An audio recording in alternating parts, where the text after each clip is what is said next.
Hi guys! Good morning! Ito na po tayo sa work ngayon at magre-retouch po ako sa aking kilay kasi wala na po akong kilay.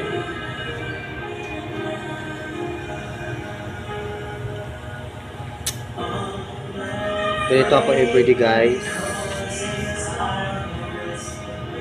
Kilay-kilay lang pag may time.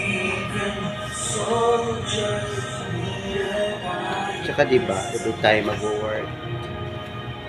Kasi wala din naman tutulong sa atin. Lagi na lang po tayo sa bahay.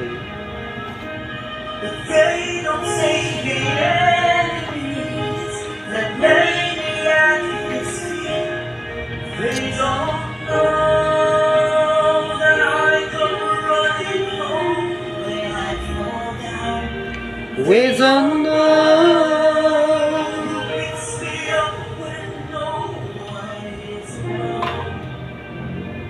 I dropped my sword and I purchased the blood. Papakita ko sa inyo guys kung paano ko mag-ayos. Simple lang naman kasi ako mag-ayos guys. Kilay lang ako. Saka makapag-lipstick. Ayun na. Okay na ako dyan. Ayoko naman ng ano.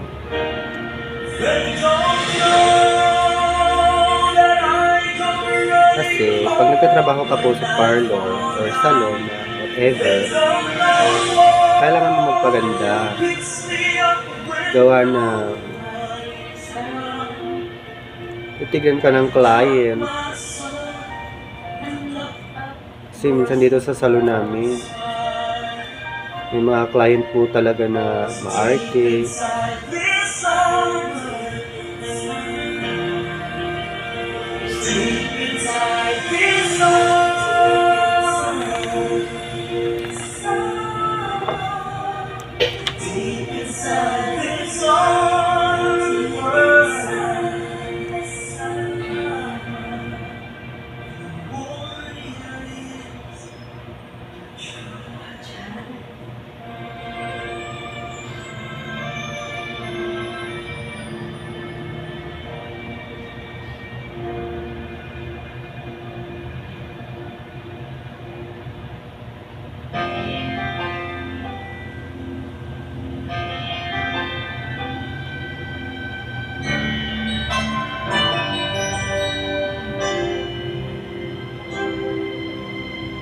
Just what is it in me?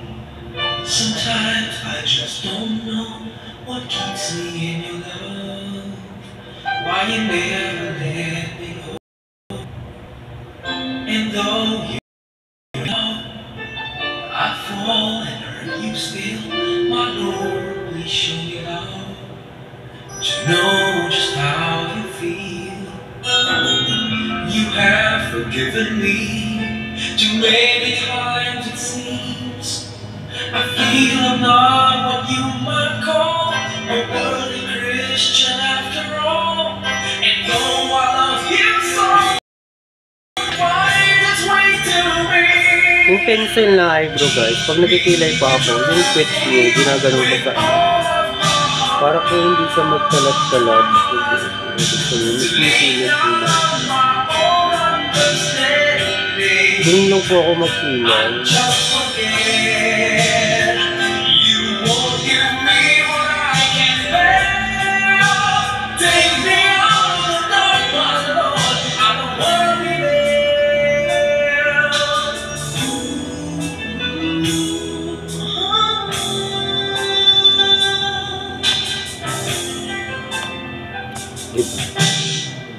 You never left my side.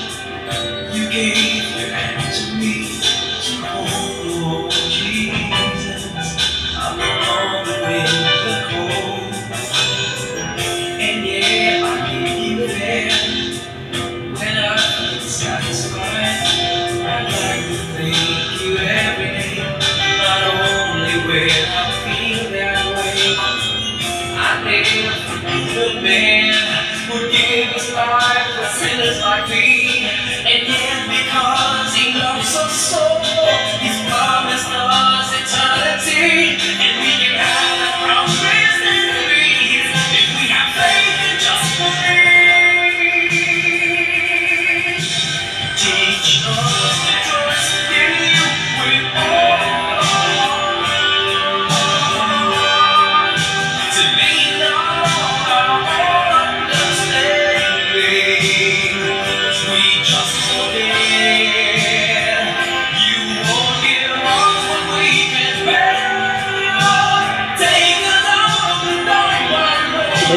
ganda ng kilay. Ako kasi guys, pag ako yung wala akong kilay, pangit sa tignan, wala talagang kilay. Ano kasi yung buhok ko, manipis lang. Kita niyo naman.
Alam mo na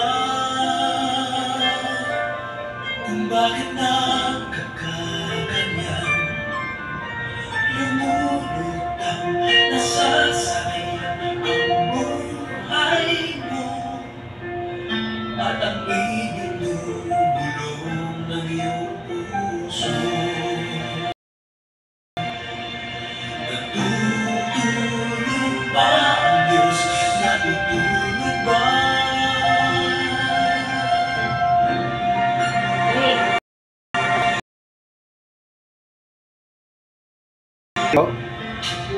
Agad sumusunod